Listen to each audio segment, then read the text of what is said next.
ഈ ലൈവിലേക്ക് വരുന്ന എല്ലാവരും ആദ്യം പോയിട്ട് ന്യൂസ് 24-ലെ ജനകീയ കോടതി എന്ന് പറയുന്ന പ്രോഗ്രാം ഒന്ന് കണ്ടതിന് ശേഷം ഈ ലൈവ് കണ്ടാൽ ഞാൻ പറയുന്ന കാര്യങ്ങൾ കൂടുതൽ വ്യക്തമാകുമെന്ന് ആദ്യമേ പറയട്ടെ. ജനകീയ കോടതിയുടെ ലൈവ് പ്രോഗ്രാം ഞാൻ കണ്ടു. മനോഹരമായിട്ട് എന്തായാലും എഡിറ്റ് ചെയ്യാനുള്ള 24-ന്റെ എഡിറ്ററുടെ കഴിവിനെയും അതിന്റെ പ്രോഗ്രാം പ്രൊഡ്യൂസറുടെയും പൊളിഞ്ഞു പോകുമെന്ന് കണ്ട ഘട്ടത്തിൽ മുഖ്യമന്ത്രിയെ രക്ഷിക്കാൻ വേണ്ടി 24 കാണിച്ച ഈ മാന്യതയും ആദ്യമായി അഭിനന്ദിച്ചുകൊണ്ട് ഞാൻ ഇവരുടെ അടുത്ത് ഈ പ്രോഗ്രാമിന് പോകുന്നതിന് മുൻപ് തന്നെ ഞാൻ വിളിച്ചു പറഞ്ഞൊരു കാര്യമാണ്. ഇത് കൃത്യമായിട്ട് ഞാൻ പറയുന്ന കാര്യങ്ങൾ ജനമധ്യത്തിലേക്ക് പൂർണ്ണമായും കൊണ്ടുവരാമെന്നുണ്ടെങ്കിൽ മാത്രമേ എന്നെ ഈ പരിപാടിക്ക് വിളിക്കാമോ എന്ന് പറഞ്ഞതാണ്. എല്ലാ കാര്യങ്ങളും കറക്റ്റായിട്ട് പറഞ്ഞ് ചെയ്യാമെന്ന് പറഞ്ഞിട്ട് വിളിക്കുന്നു. 2 മണിക്കൂറോളം ഷൂട്ടുണ്ട്. എനിക്കറിയാം 2 മണിക്കൂർ പ്രോഗ്രാമിൽ 1 മണിക്കൂർ അവർക്ക് എഡിറ്റ് ചെയ്ത് കളയണം. ഒരല്പം മാന്യത കാണിക്കാൻ വേണ്ടി പ്രോഗ്രാം 1.5 മണിക്കൂർ ആക്കിയാലും കുഴപ്പമില്ല. കാര്യം ഞാൻ ഫ്ലവേഴ്സിന്റെ തന്നെ ശ്രീകണ്ഠൻ നായർക്കൊപ്പമുള്ള നമ്മുടെ ഞാൻ കോടീശ്വരൻ അങ്ങനെ ഒരു പ്രോഗ്രാം ഉണ്ടല്ലോ. ഞാൻ ആ പ്രോഗ്രാമിൽ പോകുന്ന സമയത്ത് ആ പ്രോഗ്രാം സത്യത്തിൽ ഭയങ്കര ഹിറ്റ് പ്രോഗ്രാമായിരുന്നു. ഞാൻ പോയ എപ്പിസോഡ് 14-15 ലക്ഷം വ്യൂസ് ഒക്കെ യൂട്യൂബിൽ വന്നിട്ടുണ്ട്. 2 എപ്പിസോഡായിട്ടാണ് അവർ ടെലികാസ്റ്റ് ചെയ്ത കാര്യം. അവർക്ക് ആ 2 എപ്പിസോഡിന്റെയും വർക്കും കണ്ടന്റും അതിനകത്തുണ്ടായിരുന്നു. ഈ ഒരു കാര്യത്തെക്കുറിച്ച് ഞാൻ ഇനി പറയാം. അതായത് ഞാൻ സംസാരിച്ച കാര്യങ്ങളൊക്കെ നിങ്ങൾ ഒരു പക്ഷേ കേട്ടിട്ടുണ്ടായിരിക്കും. എന്നിരുന്നാലും വിത്ത് ഡേറ്റ സഹിതം ഞാൻ അവിടെ സംസാരിച്ചിട്ടുള്ള ഒട്ടുമിക്ക കാര്യങ്ങളും ഇവർ കട്ട് ചെയ്ത് കളഞ്ഞിട്ട് തന്നെയാണ് ഇതിന്ന് ടെലികാസ്റ്റ് ചെയ്തത്. ആ കാര്യങ്ങളാണ് ഞാൻ നിങ്ങളുടെ മുമ്പിലേക്ക് പറയാൻ പോകുന്നത്.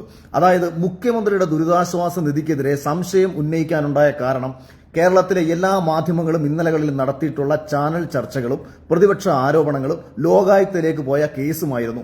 ആ ലോകായുക്തയിലേക്ക് പോയ കേസ് എന്താണെന്ന് പറഞ്ഞാൽ മുഖ്യമന്ത്രിയുടെ ദുരിതാശ്വാസ നിധി എങ്ങനെ ചെലവഴിക്കണം, ആരിലേക്ക് എത്തണം, ഏത് അർഹതപ്പെട്ടവരിലേക്ക് എത്തണം എന്നുള്ളത് കൃത്യമായ നോംസോടുകൂടി രേഖപ്പെടുത്തിയിട്ടുള്ള ഒരു ബുക്കുണ്ട്. ഒരു മഞ്ഞ കവർ പതിപ്പിച്ച ഒരു ബുക്കാണ്. ഞാനത് വായിച്ചിട്ടുണ്ട്. ആ ബുക്കിൽ പറഞ്ഞേക്കുന്ന പ്രകാരം യാതൊരു കാരണവശാലും വിദ്യാഭ്യാസ ആവശ്യങ്ങൾക്കോ ലോൺ സംബന്ധമായ ആവശ്യങ്ങൾക്കോ ഈ ലോൺ കൊടുക്കാൻ പാടില്ല. അങ്ങനെ കൊടുത്താൽ അത് മുഖ്യമന്ത്രിയുടെ ദുരിതാശ്വാസ നിധി വിനിയോഗിക്കപ്പെടുന്നതാണ്.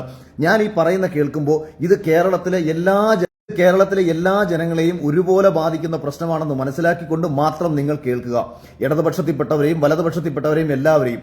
അതായത് ഈ ദുരിതാശ്വാസ നിധിയുടെ നോംസ് തെറ്റിച്ചുകൊണ്ട് ഉഴവൂർ വിജയൻ എന്ന് പറയുന്ന ഗവൺമെന്റിന്റെ ഒരു രീതിയിലും ഭാഗമല്ലാതിരുന്ന NCPയുടെ നേതാവിന് 25 ലക്ഷം രൂപ മുഖ്യമന്ത്രിയുടെ ദുരിതാശ്വാസ നിധിയിൽ കൊടുത്ത കാര്യം ഞാൻ കൃത്യമായി ഇവിടെ പറഞ്ഞിട്ടുണ്ട്. അതായത് വലിയ രീതിയിൽ ഡയലോഗ് അടിച്ചല്ലോ റെജു ലൂക്കോസ് വന്നിരുന്നിട്ട് മുഖ്യമന്ത്രിയുടെ ദുരിതാശ്വാസ നിധി അങ്ങനെ ചെയ്യണം ഇങ്ങനെ ചെയ്യണം, അതിന് ആ നോംസ് ഉണ്ടാവും, ഈ നോംസ് ഉണ്ടാവും, മറ്റേ സെക്രട്ടറി പാസ്സാക്കണം, ധനകാര്യ സെക്രട്ടറി പാസ്സാക്കണം, ഇതെല്ലാം ഉണ്ട് എന്നിരിക്കെ ഉഴവൂർ വിജയന് 5 ലക്ഷം രൂപ ചികിത്സാ ധനസഹായത്തിനും 10 ലക്ഷം രൂപ അദ്ദേഹത്തിന്റെ മകൾക്കും വേണ്ടി പാസാക്കി കൊടുത്തത് ഈ ഗവൺമെന്റാണ്. പൂർണ്ണമായും മുഖ്യമന്ത്രിയുടെ ദുരിതാശ്വാസ നിധിയുടെ നോംസിനെതിരെയുള്ള തീരുമാനമായിരുന്നു ഒന്ന്. KK രാമചന്ദ്രൻ നായർ എന്ന് പറയുന്ന MLAക്ക് അദ്ദേഹത്തെ 6 ലക്ഷം രൂപ അദ്ദേഹം നിയമസഭാ കമ്മിറ്റിയിൽ നിന്ന് കാറിന് ലോൺ എടുത്തിട്ടുണ്ടായിരുന്നു. അദ്ദേഹത്തിന്റെ മരണശേഷം ആ കാറിന്റെ ലോൺ അടയ്ക്കാൻ വേണ്ടിയിട്ടുള്ള പൈസ മുഖ്യമന്ത്രിയുടെ ദുരിതാശ്വാസ നിധിയിൽ നിന്നും നൽകി. ലോൺ പിന്നെ അടുത്തത് ഗോൾഡ് ലോൺ എടുത്ത പൈസ മുഖ്യമന്ത്രിയുടെ ദുരിതാശ്വാസ നിധിയിൽ നിന്ന് നൽകി. ഏതെങ്കിലും പാവപ്പെട്ട കമ്മ്യൂണിസ്റ്റുകാരന് കിട്ടേണ്ട ഒരു പൈസ ഏതെങ്കിലും സാധാരണക്കാരനായ ഒരു കമ്മ്യൂണിസ്റ്റുകാരന് കൂടി കിട്ടേണ്ട പൈസയാണെന്ന് മനസ്സിലാക്കിക്കൊണ്ട് വേണമെടാ അന്തം കമ്മികളെ നീയൊക്കെ എന്റെ നെഞ്ചത്ത് കയറാൻ വരുന്നതെന്ന് കൂടി ഈ അവസരത്തിൽ പറഞ്ഞുകൊണ്ട് അടുത്തത് കോടിയേരി ബാലകൃഷ്ണന്റെ ഗൺമാനായിരുന്ന പ്രവീൺ എന്ന് വ്യക്തി ആക്സിഡന്റിൽ മരണപ്പെട്ടു. കോടിയേരി ബാലകൃഷ്ണന്റെ ഗൺമാൻ എന്ന് പറയുമ്പോൾ CPMന്റെ സംസ്ഥാന സെക്രട്ടറി ആയിട്ടിരിക്കുന്ന സമയത്താണ്, അല്ലാതെ അദ്ദേഹം ആഭ്യന്തരമന്ത്രിയായിട്ടിരിക്കുന്ന സമയത്തല്ല. ഗൺമാൻ പോലീസുകാരനാണ്. ഒരു പോലീസുകാരൻ ഒരു ആക്സിഡന്റിൽ മരണപ്പെട്ടു കഴിഞ്ഞാൽ എല്ലാ രീതിയിലുള്ള ആനുകൂല്യങ്ങളും സർക്കാരിന്റെ ഭാഗത്തു നിന്ന് തന്നെ ലഭിക്കും. അദ്ദേഹത്തിന്റെ കുടുംബത്തിന് ആശ്രിത നിയമനം ലഭിക്കും എന്നത് കൃത്യമായിട്ട് അറിയാമെന്നിരിക്കെ അല്ലെങ്കിൽ ലഭിക്കുമെന്നിരിക്കെ ഈ കോടിയേരി ബാലകൃഷ്ണന്റെ ഗൺമാന് വേണ്ടിയിട്ട് 20 ലക്ഷം രൂപ മുഖ്യമന്ത്രിയുടെ ദുരിതാശ്വാസ നിധിയിൽ നിന്നും നൽകി. ഈ 3 പ്രശ്നങ്ങളും വിവരാവകാശ നിയമപ്രകാരം ഗവൺമെന്റിന്റെ സൈറ്റിൽ നിന്ന് ലഭിക്കുകയും ഇതിനെതിരെ ലോകായുക്തയിൽ പോവുകയും ചെയ്തു. ലോകായുക്തയിൽ പോയ സമയത്ത് ലോകായുക്ത കോടതിയിൽ ഇതിനെതിരെ മുഖ്യമന്ത്രിക്കെതിരെ വിധി വരുമെന്ന് കണ്ട ഘട്ടത്തിൽ ഞാൻ ഈ പറയുന്ന കാര്യങ്ങളൊക്കെ തന്നെ ഞാൻ അവിടെ പറഞ്ഞതാണ്. ഈ ലോകായുക്തയിൽ വിധി വരുമെന്ന് കണ്ട ഘട്ടത്തിൽ ഈ വിധി നീട്ടിവെച്ചു. ഇപ്പൊ ഈ ഹേമ കമ്മീഷനിലെ പേരുകൾ പുറത്തു വന്നാൽ കുടുങ്ങുമെന്ന് പറയുന്ന സമാനമായ രീതിയിൽ ലോകായുക്ത മുഖ്യമന്ത്രിക്കെതിരെ ഒരു പരാമർശം നടത്തിയാൽ മുഖ്യമന്ത്രിയുടെ ദുരിതാശ്വാസ നിധി വഴിവിട്ട രീതിയിൽ ചെലവഴിച്ചു എന്ന് ലോകായുക്ത പറഞ്ഞാൽ മുൻപ് നമ്മുടെ KT ജലീൽ രാജിവെച്ചതുപോലെ മുഖ്യമന്ത്രിക്ക് രാജിവെക്കേണ്ടി വരുമായിരുന്നു. അപ്പോൾ ചെയ്ത പണിയെന്ന് പറഞ്ഞാൽ ഈ ലോകായുക്തയുടെ വിധി ഇവർ പരമാവധി നീട്ടിവെച്ചു. ഇതിനകത്ത് ഞാൻ വളരെ കൃത്യമായി, അതായത് ഡേറ്റ സഹിതവും കേസിന്റെ ജഡ്ജ്മെന്റ് സഹിതവും ഞാൻ പറഞ്ഞു. Anil Rai versus state of UP supreme കോടതിയുടെ ജഡ്ജ്മെന്റ് ഉണ്ട്. ഈ ജഡ്ജ്മെന്റ് പ്രകാരം വാദം പൂർത്തിയായി കഴിഞ്ഞാൽ 90 ദിവസത്തിനുള്ളിൽ വിധി പ്രഖ്യാപിക്കണം. അപ്പൊ സുപ്രീം കോടതിയുടെ ഒരു ജഡ്ജ്മെന്റ് നിലനിൽക്കെ 90 ദിവസം കഴിഞ്ഞിട്ടും 1 വർഷമായിട്ടും ഈ ലോകായുക്ത ഈ മുഖ്യമന്ത്രിക്കെതിരെയുള്ള പരാമർശം നടത്തുമെന്ന് പേടിച്ച് ഈ ലോകായുക്തയെ കൊണ്ട് വിധി പറയിപ്പിക്കാതെ പൂഴ്ത്തി വെച്ചതിന് ശേഷം ഈ ലോകായുക്തയുടെ വിധി ഭേദഗതി ചെയ്യുകയാണ് മുഖ്യമന്ത്രി പിണറായി വിജയൻ ചെയ്യുന്നത്. അതായത് താൻ കുടുങ്ങുമെന്ന് കണ്ട ഘട്ടത്തിൽ നമ്മുടെ നിയമമന്ത്രിയുമായി, അദ്ദേഹം എനിക്ക് തോന്നുന്നു ഈ സമയത്ത് അമേരിക്കയിൽ നിന്നുകൊണ്ട് നിയമമന്ത്രിയുമായി സംസാരിക്കുന്നു. നമ്മുടെ ലോകായുക്തയുടെ നിയമത്തെ ഇവർ ഭേദഗതി ചെയ്യുന്നു. കൊണ്ട് നടന്നതും നീയെ ചാപ്പ, കൊണ്ട് കൊല്ലിച്ചതും നീയെ ചാപ്പ എന്ന് പറഞ്ഞ കണക്ക് ഒരു കാലഘട്ടത്തിൽ ലോകായുക്ത കൊണ്ടുവന്ന ഇടതുപക്ഷ സർക്കാർ ലോകായുക്തയുടെ വാ മൂടി കെട്ടുകയാണ് ഈ മുഖ്യമന്ത്രി പിണറായി വിജയൻ ചെയ്തു വെച്ചത്. കാര്യം എന്താ? സ്വന്തമായി കുടുങ്ങുമെന്ന് തോന്നിയ ഘട്ടത്തിൽ മുഖ്യമന്ത്രി പിണറായി വിജയൻ ചെയ്ത പണിയാണ് ലോകായുക്തയെ നശിപ്പിച്ചു കളഞ്ഞു. കാരണം ലോകായുക്ത മുഖ്യമന്ത്രിക്കെതിരെ വിധി പുറപ്പെടുവിച്ചു കഴിഞ്ഞാൽ ആ തീരുമാനം വിട്ടുകൊടുക്കേണ്ടത് നിയമസഭയ്ക്കാണ്. നിയമസഭ തീരുമാനിക്കും മുഖ്യമന്ത്രി തെറ്റുകാരനാണോ അല്ലയോ എന്ന്. കേരളത്തിൽ ഏത് രാഷ്ട്രീയ പാർട്ടി ഭരിച്ചാലും മുഖ്യമന്ത്രി എന്ന് പറഞ്ഞു കഴിഞ്ഞാൽ ഭൂരിപക്ഷമുള്ള ഒരു രാഷ്ട്രീയ പാർട്ടിയുടെ വ്യക്തിയായിരിക്കുമല്ലോ. സ്വാഭാവികമായിട്ടും നിയമസഭയിലേക്ക് മുഖ്യമന്ത്രി ലോകായുക്തയുടെ വിധി പ്രകാരം മുഖ്യമന്ത്രി തെറ്റുകാരനാണെന്ന് പറയുകയും ഈ വിധി ചോദ്യം ചെയ്യാൻ വേണ്ടി നിയമസഭയിലേക്ക് വിടുകയും ചെയ്താൽ നിയമസഭയിൽ മുഖ്യമന്ത്രിക്ക് അനുകൂലമായ തീരുമാനം വരും എന്ന് കണ്ട ഘട്ടത്തിൽ ലോകായുക്തയെ തന്നെ ഭേദഗതി ചെയ്ത് ഒരു MLA-ക്കെതിരെ ലോകായുക്തയുടെ വിധി വന്നു കഴിഞ്ഞാൽ ആ തീരുമാനമെടുക്കാൻ സ്പീക്കർക്ക് വിട്ടുകൊടുത്തുകൊണ്ട് എല്ലാ അർത്ഥത്തിലും ഈ നമ്മുടെ സംസ്ഥാനത്തെ അഴിമതിയെ ഏതെല്ലാം രീതിയിൽ പ്രോത്സാഹിപ്പിക്കാമോ ആ രീതിയിലെല്ലാം പ്രോത്സാഹിപ്പിക്കാൻ വേണ്ടിയിട്ട് കൂട്ടുനിന്ന ഒരു ഇടതുപക്ഷ സർക്കാർ. ഞാൻ ഈ കാര്യങ്ങളെല്ലാം കൃത്യമായിട്ട് ഞാൻ ഇതിൽ പറഞ്ഞതാണ്.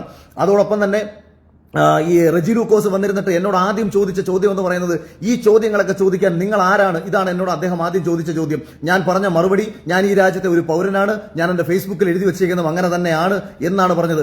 അവർ ആ ഒരു ഭാഗം കട്ട് ചെയ്ത് കളഞ്ഞു. പൂർണ്ണമായിട്ടും ഒരു സർക്കാരിനെ വെളുപ്പിക്കുക എന്ന ഉദ്ദേശത്തോടു കൂടിയിട്ടാണ് ഇവർ ഈ എഡിറ്റ് ചെയ്ത ഈ വേർഷൻ പുറത്തേക്കിട്ടത്. എന്നാലും ഒരുവിധം നിങ്ങൾ ഈ കണ്ടതൊന്നുമല്ല. ഇതിൽ എത്രത്തോളം കോമൺ സെൻസ് വെച്ചിട്ട് തന്നെ നിങ്ങളൊന്ന് ചിന്തിച്ചു നോക്കണം. ഇവർ ഇത്രയെങ്കിലും കാണിച്ച സ്ഥിതിക്ക് എത്രത്തോളം ഇവർ കട്ട് ചെയ്ത് കളഞ്ഞിട്ടുണ്ടെന്നാലേ ഞാൻ ഇവരെ വെല്ലുവിളിക്കുകയാണ്. നിങ്ങൾക്ക് ഒരു അല്പം മര്യാദ ഉണ്ടെന്നുണ്ടെന്നുണ്ടെങ്കിൽ നിങ്ങൾ ബാക്കി ഭാഗം ഒന്ന് ടെലികാസ്റ്റ് ചെയ്ത് കാണിക്കും. ഞാൻ പറഞ്ഞ ഭാഗങ്ങൾ ഈ പറഞ്ഞ അതുപോലെ തന്നെ SDRFന്റെ ഫണ്ട് ഏത് രീതിയിൽ ചെലവഴിച്ചെന്നുള്ള കണക്കുണ്ട്. നമ്മുടെ സ്റ്റേറ്റ് ഡിസാസ്റ്റർ റിലീഫിംഗ് ഫണ്ട് പ്രകാരം കേരളത്തിൽ കഴിഞ്ഞ പ്രളയ സമയത്ത് നഷ്ടപ്പെട്ട വീടുകളും അതിനുവേണ്ടി ചെലവാക്കിയതിനെ കണക്കുകൾ ഡേറ്റ സഹിതം എടുത്തു വെച്ച് ഞാൻ സംസാരിക്കുന്നുണ്ട്. അവിടെ 10,000-ൽ ചില്ലുവാനം വീടുകളാണ് പൂർണ്ണമായും നഷ്ടപ്പെട്ടത്. ആ വീടുകൾക്ക് വെച്ചു കൊടുക്കാൻ വേണ്ടിയിട്ട് 105 കോടി രൂപ ചെലവായി എന്ന് സ്റ്റേറ്റ് ഡിസാസ്റ്റർ റിലീഫ് ഫണ്ടിനകത്ത് കൃത്യമായിട്ട് എഴുതി വെച്ചേക്കുന്നു. അതുപോലെ പ്രളയ സമയത്ത് 99,000-ലധികം വീടുകളാണ് 75% നഷ്ടപ്പെട്ടത്. അതായത് പൂർണ്ണമായും വീടുകൾ നഷ്ടപ്പെട്ടത്, സിവിയറായിട്ട് വീടുകൾ നഷ്ടപ്പെട്ടത്, 75% ഡാമേജുകൾ സംഭവിച്ച വീടുകൾക്ക് ഗവൺമെന്റ് കൊടുത്തേക്കുന്ന പൈസ 985 കോടി രൂപയായിരുന്നു. ഇത് കൃത്യമായിട്ട് ഞാൻ പറയുകയും മുഖ്യമന്ത്രിയുടെ ദുരിതാശ്വാസ നിധിയിൽ 4,900 ചില്ലുവാനം കോടി രൂപ കിടക്കുന്നത് 2,300 ചില്ലുവാനം കോടി രൂപ വീട് വെച്ചു കൊടുക്കാൻ വേണ്ടി കൊടുത്തിട്ടുണ്ട് എന്ന് പറയുമ്പോൾ 1,100 കോടി രൂപ മാത്രമേ നമ്മൾ സ്റ്റേറ്റ് SDRFന്റെ ഫണ്ടുമായിട്ട് നോക്കുമ്പോഴത്തേക്ക് വരുന്നുള്ളൂ. പിന്നെ നിങ്ങൾ ആലോചിച്ച് നോക്കൂ, ഇവിടുത്തെ അതുപോലെ തന്നെ കുടുംബശ്രീ പദ്ധതി വഴി കൊടുത്തു എന്ന് പറയുന്നത്, KSF വഴി കൊടുത്തു പറയുന്നത് 1-2 രൂപയല്ല, 4,900 ചില്ലുവാനം കോടി രൂപയാണ് ഈ ദുരിതാശ്വാസ നിധിയിൽ വന്നത്. ഇന്നും പ്രളയത്തിന്റെ പ്രശ്നങ്ങളിൽ അകപ്പെട്ട് കിടക്കുന്ന മനുഷ്യർ, അതായത് വീട് ഇന്നും ലഭിക്കാത്ത മനുഷ്യർ, അപേക്ഷ കൊടുത്തിട്ട് അർഹരായവർക്ക് കിട്ടാതിരിക്കുമ്പോൾ ഇത് വഴിവിട്ട് ചെലവഴിച്ച കാര്യങ്ങൾ നമ്മൾ ചോദിക്കുന്ന സമയത്ത് കൃത്യമായിട്ട് ഈ ഹാഷ്മിയൊക്കെ ഏതെല്ലാം രീതിയിൽ മുഖ്യമന്ത്രിയുടെ ദുരിതാശ്വാസ നിധിയെ വിമർശിച്ച് സംസാരിച്ചേക്കുന്നു. ഇവരെന്തേ മറന്നുപോയത്? സർക്കാരിന്റെ PR വകുപ്പിൽ നിന്ന് ന്യൂസ് 24-ന് പോയേക്കുന്ന പൈസയാണ് ഇനി യഥാർത്ഥത്തിൽ അറിയേണ്ട കാര്യം. കാരണം PR ഡിപ്പാർട്ട്മെന്റ് ഉപയോഗിച്ചുകൊണ്ട് ഇപ്പൊ നമ്മുടെ തിയേറ്റർ മുഴുവൻ ഗവൺമെന്റിന്റെ നന്മ പാടിപ്പുകഴ്ത്താൻ വേണ്ടിയിട്ട് പൈസ കൊടുക്കുന്നുണ്ടല്ലോ. അതേ കണക്ക് ഇവരുടെ ഗവൺമെന്റിന്റെ PR ഡിപ്പാർട്ട്മെന്റ് വഴി എത്ര രൂപ ഈ ന്യൂസ് 24 ഉൾപ്പെടെയുള്ള ചാനലുകൾക്ക് കൊടുത്തിട്ടുണ്ടെന്ന് അറിയണം. ഒരല്പം മാന്യത നിങ്ങൾക്ക് കാണിക്കാമായിരുന്നുണ്ടെങ്കിൽ ഞാൻ ഈ പറഞ്ഞ കാര്യങ്ങൾ കൂടി നിങ്ങൾക്ക് പുറത്തുവിടാമായിരുന്നു എന്ന് എനിക്ക് പറയേണ്ടി വരും. ഇനി ഇതുമായി ബന്ധപ്പെട്ട് ഏത് രീതിയിലും, കാരണം ഇതിപ്പോ ഹൈക്കോടതിയിൽ ഞാൻ കേസിന് പോകുന്നുണ്ട്. കാരണം ലോകായുക്തയെ പൂട്ടിക്കെട്ടി വാമൂടിക്കെട്ടി രക്ഷപ്പെട്ട രീതിയിലല്ലോ ഹൈക്കോടതിയിലേക്ക് നമുക്ക് ചെയ്യാൻ പറ്റുന്ന കാര്യങ്ങൾ നമുക്ക് ഹൈക്കോടതി വഴി ചെയ്യണമല്ലോ. ഹൈക്കോടതിയിലും ഈ വിഷയമായി ഞാൻ ബന്ധപ്പെട്ട് പോകുന്നുണ്ട്. പിന്നെ ഇതുകൊണ്ടുണ്ടായിട്ടൊരു ഗുണം വയനാട്ടിലെ ജനതയ്ക്കെങ്കിലും കിട്ടട്ടെ എന്നുള്ളൊരു പ്രാർത്ഥന മാത്രമേ നമുക്കുള്ളൂ. ഇന്നലകളിൽ കട്ടുമോട്ടിച്ച് തിന്ന് ജീവിച്ചവർ നാളെയിൽ ഇപ്പോൾ ഈ കിട്ടിയ പൈസ, ഇപ്പോൾ ഉയർന്നു വന്ന ഈ ജനരോഷത്തിന്റെ അടിസ്ഥാനത്തിലെങ്കിലും വയനാട്ടിൽ അർഹതപ്പെട്ട ജനങ്ങൾക്ക് കിട്ടട്ടെ. പിന്നെ ഇത് നമ്മൾ തെളിവ് എന്ന് പറഞ്ഞുകൊണ്ട് വരും, കള്ളത്തരം കാണിപ്പിന്. അതുപോലെ തന്നെ ഞാൻ ഓണക്കിറ്റുമായി ബന്ധപ്പെട്ടിട്ടുള്ള കാര്യങ്ങളും ഇതിൽ തന്നെ ഞാൻ കൃത്യമായിട്ട് പറഞ്ഞു. അതായത് ഇവരുടെ ഉദ്ദേശം ജനങ്ങളെ സഹായിക്കുക അല്ല. നിങ്ങളൊന്ന് ചിന്തിച്ചു നോക്കൂ. ഓണക്കിറ്റ് വിതരണത്തിന്റെ കാര്യം തന്നെ ഞാൻ മുമ്പ് ഒരു കാര്യത്തിൽ പറഞ്ഞിട്ടുള്ളതാണ്. 1000 രൂപ ഒരു കുടുംബത്തിന് കൊടുക്കുകയായിരുന്നു ലക്ഷ്യമെങ്കിൽ നേരിട്ട് കൊടുക്കാനുള്ള എല്ലാ സാധ്യതകളും നമ്മുടെ മുന്നിൽ നിലനിൽക്കുക. ഇപ്പൊ 6000 രൂപ കർഷകർക്ക് കേന്ദ്രം കൊടുക്കുന്നത് നേരിട്ടാണ്, അല്ലാതെ 6000 രൂപയുടെ സാധനം മേടിച്ച് കർഷകന് പാക്ക് ചെയ്തുകൊണ്ട് കൊടുക്കുകയല്ല ചെയ്യുന്നത്. ഡയറക്റ്റ് കൊടുത്താൽ കർഷകന് ഇഷ്ടപ്പെട്ട സാധനങ്ങൾ അവന് മേടിക്കാൻ പറ്റും. 1000 രൂപ പാവപ്പെട്ടവന് കൊടുത്താൽ ഓണ സമയത്ത് അവന് ഇഷ്ടപ്പെട്ട സാധനങ്ങൾ അവന് മേടിച്ച് ഉപയോഗിക്കാൻ പറ്റും. അവിടെയാണ് ഇവന്മാരുടെ കള്ളത്തരങ്ങളും അഴിമതികളും കിടക്കുന്നത്. അതുപോലെ ഞാൻ ഈ കാര്യം പറഞ്ഞതെല്ലാം ഇവർ കട്ട് ചെയ്ത് കളയാണ് ചെയ്തത്. 1000 രൂപ വെച്ച് കൊടുക്കാതെ പകരം എന്താ ചെയ്തത്? 85 ലക്ഷം കുടുംബങ്ങൾക്ക് ഓണക്കിറ്റ് കൊടുത്തു. എന്തടിസ്ഥാനത്തിലാണ് കേരളത്തിലെ കൃത്യമായി മാസശമ്പളം വാങ്ങുന്ന സർക്കാർ ഉദ്യോഗസ്ഥന്മാർക്ക് ഓണക്കിറ്റ് കൊടുക്കേണ്ട കാര്യം? കേന്ദ്ര സർക്കാർ ഉദ്യോഗസ്ഥന്മാർക്ക് അല്ലെങ്കിൽ ജീവനക്കാർക്ക് ഓണക്കിറ്റ് കൊടുക്കേണ്ട കാര്യം? IT മേഖലയിലും മറ്റ് ഇതര പ്രൈവറ്റ് മേഖലകളിലും വർക്കെടുക്കുന്ന 50,000-ന് മുകളിൽ ശമ്പളം വാങ്ങുന്ന കുടുംബങ്ങൾക്ക് എന്തടിസ്ഥാനത്തിലാണ് ഗവൺമെന്റിന്റെ കയ്യിലുള്ള പണമെടുത്ത് ഓണക്കിറ്റ് കൊടുക്കേണ്ട കാര്യം? അതുപോലെ മറ്റിതര മേഖലകളിൽ വർക്ക് ചെയ്യുന്നവർ, ഈ നമ്മുടെ ബിസിനസ് മേഖലയിൽ വർക്ക് ചെയ്യുന്നവർ. അപ്പൊ കേരളത്തിൽ 85 ലക്ഷം കുടുംബങ്ങൾ എന്ന് പറഞ്ഞാൽ ഏറെക്കുറെ 85 × 4 എന്ന് കണക്കൂട്ടുമ്പോൾ തന്നെ ആലോചിക്കണം, 3,20,00,000 അവിടെ കഴിഞ്ഞു. അതായത് കേരളത്തിലെ കംപ്ലീറ്റ് കുടുംബങ്ങൾക്കും ഓണക്കിറ്റ് കൊടുക്കണമെന്ന് പറയുന്നത് ഇവരുടെ നന്മയല്ല. 1000 രൂപ ഒരു കുടുംബത്തിന് കൊടുത്താൽ കിട്ടുന്ന ഗുണം എന്ന് പറയുന്നത് 1000 രൂപയുടെ സാധനം പർച്ചേസ് ചെയ്യുമ്പോൾ 500 രൂപ ഇവന്മാർ അടിച്ചു മാറ്റും. ഈ അടിച്ചു മാറ്റുന്ന പൈസ മാക്സിമം പൈസ കിട്ടണമെന്നുണ്ടെങ്കിൽ 85 ലക്ഷം × 500 അതാണ് ലാഭം. ഈ 85 ലക്ഷം അതേസമയം നേരിട്ട് കൊടുത്താലോ? 85 ലക്ഷം വേണ്ട. ഞാൻ പറയുന്നത് എന്താ? സർക്കാർ ഉദ്യോഗസ്ഥർക്ക് കൊടുക്കരുത്, കേന്ദ്ര സർക്കാർ ഉദ്യോഗസ്ഥർക്ക് കൊടുക്കരുത്, ഉന്നത ശമ്പളം മേടിക്കുന്നവർക്ക് കൊടുക്കരുത്, ടാക്സ് പേയിങ് ആൾക്കാർക്ക് കൊടുക്കരുത്. ഏറ്റവും ബുദ്ധിമുട്ട് അനുഭവിക്കുന്ന നിങ്ങളുടെ കൂടി പാർട്ടിയിൽപ്പെട്ട എത്രയോ പാവപ്പെട്ട മനുഷ്യർ കേരളത്തിലുണ്ട്. അവർക്ക് നിങ്ങൾക്ക് കൊടുത്തൂടെ? 1000 രൂപയുടെ സ്ഥാനത്ത് നിങ്ങൾ 2000 രൂപ കൊടുക്കൂ. ആ പാവങ്ങൾക്ക് അത്രയും ഗുണം ചെയ്യും.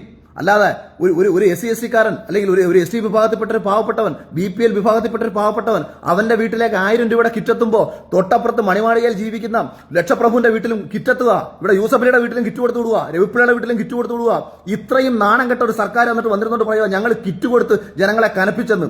ഞാൻ ഈ ചോദ്യങ്ങളെല്ലാം തന്നെ അവിടെ ചോദിച്ചു. ഇത് ഒരു ഉളുപ്പുമില്ലാത്ത 24 ചാനലുകാർ ഇത് കട്ട് ചെയ്ത് കളഞ്ഞു. അതുപോലെ തന്നെ ഈ ദുരിതാശ്വാസ നിധിയുമായി ബന്ധപ്പെട്ടിട്ട് ഇന്നലകളിൽ നടന്ന കാര്യങ്ങൾ കൃത്യമായിട്ട് പറഞ്ഞു, കട്ട് ചെയ്ത് കളഞ്ഞു. ലോകായുക്ത വാമൂടി കെട്ടിയ കാര്യം പറഞ്ഞു, കട്ട് ചെയ്ത് കളഞ്ഞു. റെജി ലൂക്കോസ് ചോദിച്ച ചോദ്യങ്ങൾക്ക് കൃത്യമായ മറുപടി പറഞ്ഞു, കട്ട് ചെയ്ത് കളഞ്ഞു. അപ്പോൾ ഈ കാര്യങ്ങളൊന്നും പഠിക്കാതെ എന്നെ പിടിച്ചിരുത്തിയിട്ട് അങ്ങ് മലമറിച്ചിട്ട് എന്നെ നാറ്റിച്ചങ്ങ് വിടാന്നുള്ള ഉദ്ദേശം പൊളിഞ്ഞു പോയപ്പോഴത്തേക്ക് ഈ കട്ട് ചെയ്ത് രക്ഷപ്പെടുന്ന പരിപാടി ശരിയല്ല. ഇതൊരു മാധ്യമത്തിന്റെ ധർമ്മമല്ല. മാധ്യമങ്ങൾ എന്ന് പറയുന്നത് ഈ നാട്ടിലെ ജനങ്ങൾക്കൊപ്പം നിന്നാണ് സംസാരിക്കേണ്ടത്, അല്ലാതെ പണക്കാരനും സർക്കാരിനും വേണ്ടിയിട്ടല്ല സംസാരിക്കേണ്ടത്. ആ മാന്യത കാണിച്ചില്ല എന്നുള്ളതിന് വേണ്ടി തന്നെയാണ് ഞാൻ ഈ ലൈവിൽ വന്നതും ഇത്രയെങ്കിലും കാര്യങ്ങൾ പറഞ്ഞത്. ഇത് ഞാൻ ഈ TV പ്രോഗ്രാം കണ്ടുകൊണ്ടിരുന്നിട്ട് ഈ സ്പോട്ടിൽ പറഞ്ഞ കാര്യങ്ങളാ. ഒരുപക്ഷെ ഞാൻ ഓർക്കാതെ ഞാൻ പറഞ്ഞിട്ടുള്ളതിൽ നിന്ന് വിട്ടുപോയ കാര്യങ്ങൾ ഇനിയും ഉണ്ടാവും. എല്ലാ കാര്യങ്ങളും ഡേറ്റ സഹിതം തന്നെ പറഞ്ഞിട്ടുള്ളത്, അല്ലാതെ ഒരു ഡേറ്റ ഇല്ലാതെ ഒന്നും പറഞ്ഞിട്ടില്ല. KSFE കള്ളത്തരം കാണിച്ചൊന്നും അഴിമതി കാണിച്ചതൊന്നും ആയിരുന്നില്ല എന്റെ വാദം. KSFEക്ക് മുഖ്യമന്ത്രിയുടെ ദുരിതാശ്വാസ നിധിയിൽ നിന്ന് എന്തിന് പണം കൊടുത്തു? അവർ ചെയ്ത കാര്യങ്ങൾ എന്തോ ആവട്ടെ, നിങ്ങളത് മാറ്റിവെക്കൂ. അവർ മോഷ്ടിക്കോ, തിന്നുവോ, അഴിമതി കാണിക്കോ, അതെല്ലാം മാറ്റിവെക്കൂ. പ്രധാനപ്പെട്ട വിഷയം ഓരോ സാധാരണക്കാരന്റെ കയ്യിൽ നിന്നും പണം പിരിച്ച് മുഖ്യമന്ത്രിയുടെ ദുരിതാശ്വാസ നിധിയിലേക്ക് കൊണ്ടുവരികയും ആ പണം എടുത്തുകൊണ്ട് ഇവർക്ക് തോന്നിയത് കണക്ക് ചെയ്തോ ഇല്ലയോ? ഗവൺമെന്റിന് ഇതര ഡിപ്പാർട്ട്മെന്റുകളുണ്ട്, ഗവൺമെന്റിന് വിവിധ ഫണ്ടുകളുണ്ട്. ഈ ഫണ്ടുകൾ ഉപയോഗിച്ച് ചെയ്യേണ്ട കാര്യങ്ങളെല്ലാം തന്നെ മുഖ്യമന്ത്രിയുടെ ദുരിതാശ്വാസ നിധിയിൽ നിന്ന് എടുത്ത് ചെയ്യുമ്പോൾ സാധാരണക്കാരന്, അർഹതപ്പെട്ടവന് ഓരോ ദിവസവും ലഭിക്കേണ്ട 5000-ഉം 10,000-ഉം ഉൾപ്പെടെ അവന്റെ ഏറ്റവും പ്രധാനപ്പെട്ട ആശ്രയമായിട്ട് മാറേണ്ടിയിരിക്കുന്ന ഒരു ഫണ്ടാണ് ദുരിതാശ്വാസ നിധി എന്ന് പറയുന്നത്. അതുപോലെ തന്നെ ഞാൻ മറ്റൊരു കാര്യം കൂടെ പറഞ്ഞു. കൊല്ലം ജില്ലയിൽ CPMന്റെ തന്നെ ഭാരവാഹിയായിട്ടുള്ള, CPMന്റെ മഹിളാ അസോസിയേഷന്റെ സെക്രട്ടറി ആയിട്ടുള്ള, CPM ജില്ലാ കമ്മിറ്റി മെമ്പറായിട്ടുള്ള ഒരു സ്ത്രീയുടെ മകൻ ഡോക്ടറാണ്. പുള്ളിക്കാരൻ DYFIയുടെ പഴയ ഭാരവാഹിയാണ്, DYFIയുടെ വില്ലേജ് കമ്മിറ്റി സെക്രട്ടറി ആയിരുന്നു. ഈ ഡോക്ടർ 1500 അപേക്ഷയാണ് ഈ ദുരിതാശ്വാസ നിധിയിൽ ഫണ്ട് പാസ്സാക്കി കൊടുക്കാൻ വേണ്ടി കൊടുത്തത്. ഇത് പിടിച്ചു. ഇതുപോലെ പല CPM നേതാക്കന്മാർക്കെതിരെയും നിരവധി പ്രളയഫണ്ട് തട്ടിപ്പുമായി ബന്ധപ്പെട്ടും ദുരിതാശ്വാസ നിധി തട്ടിപ്പുമായി ബന്ധപ്പെട്ടും പല സ്ഥലങ്ങളിലും കേസുകൾ എടുത്തു. ഒരുപാട് ഉദ്യോഗസ്ഥന്മാർ കള്ളത്തരം കാണിക്കുന്നതുമായി ബന്ധപ്പെട്ട് വിജിലൻസിന്റെ അന്വേഷണം വന്നു, പലർക്കെതിരെയും കേസുകൾ എടുത്തു. അപ്പൊ നമ്മുടെ മുന്നിൽ ഇന്നലകളിൽ ദുരിതാശ്വാസ നിധി വഴിവിട്ട് ചെലവഴിച്ചതിന്റെ നിരവധി രേഖകളും തെളിവുകളും കേസുകളും ഒക്കെ വരുമ്പോ ഇതൊരാളും ചോദിക്കാൻ പാടില്ല, ഇതൊരാളും മിണ്ടാൻ പാടില്ല എന്ന് പറയുന്ന രീതി എവിടാണ് ശരിയായി മാറുന്നത്? അതുപോലെ നമ്മുടെ നിങ്ങൾ ഇനി ചെയ്യേണ്ട കാര്യം പിന്നെ വിവരാവകാശ നിയമം ഹാഷ്മി ഇങ്ങനെ കൂടെ അങ്ങ് പറഞ്ഞു പോയതല്ലാതെ, എന്നിട്ട് ഹാഷ്മി ഇടയ്ക്ക് അവിടെ കുടുങ്ങുന്ന ഒരു സംഭവം ഉണ്ടായിട്ടുണ്ട്. എന്റെ അടുത്ത് ഹാഷ്മി പറഞ്ഞു വിവരാവകാശ രേഖപ്രകാരം ഹാഷ്മി ഡേറ്റ ചോദിച്ചത്. ഞാൻ പറഞ്ഞു കാണിക്കാൻ പറഞ്ഞു. അപ്പോൾ പറഞ്ഞു ഒരാഴ്ച മുമ്പ് കിട്ടിയെന്ന്. ഞാൻ പറഞ്ഞു എന്റെ പൊന്നു ഹാഷ്മി, ഈ കഴിഞ്ഞ 2 ദിവസം മുമ്പ് വരെയും വിവരാവകാശ പ്രവർത്തനായ ഒരു മനുഷ്യൻ എൻ്റെ അടുത്ത് പല പ്രാവശ്യം അത് ആവശ്യപ്പെട്ടിട്ടും കിട്ടിയില്ല എന്ന് പറഞ്ഞ് 2 ദിവസം മുമ്പ് മെസ്സേജ് അയച്ചപ്പോൾ 7 ദിവസം മുമ്പ് ഹാഷ്മിക്ക് എവിടെ നിന്ന് കിട്ടി? അല്ലെങ്കിൽ തന്നെ മുഖ്യമന്ത്രി പറഞ്ഞ കാര്യം എന്തുവാ? 2016 മുതൽ 2019 വരെയുള്ള ഓഡിറ്റ് പൂർത്തിയായിട്ടുണ്ടെന്നാണ് പറഞ്ഞത്. അപ്പം പിന്നെ എങ്ങനെയാണ് വിവരാവകാശം കിട്ടുക? വിവരാവകാശം കിട്ടിയിട്ട് എന്ത് കാര്യം? ഓഡിറ്റ് പൂർത്തിയാകാത്ത മുഖ്യമന്ത്രിയുടെ ദുരിതാശ്വാസ നിധിയുടെ വിവരാവകാശ രേഖ നിങ്ങളുടെ മുമ്പിൽ കിട്ടിയിട്ട് എന്തോ കാര്യം? വെബ്സൈറ്റിൽ കാണുന്ന കണക്ക് കുറെ ഒരു മൊത്തത്തിലുള്ള ഒരു കണക്ക് നിങ്ങളുടെ മുമ്പിലേക്ക് വരും.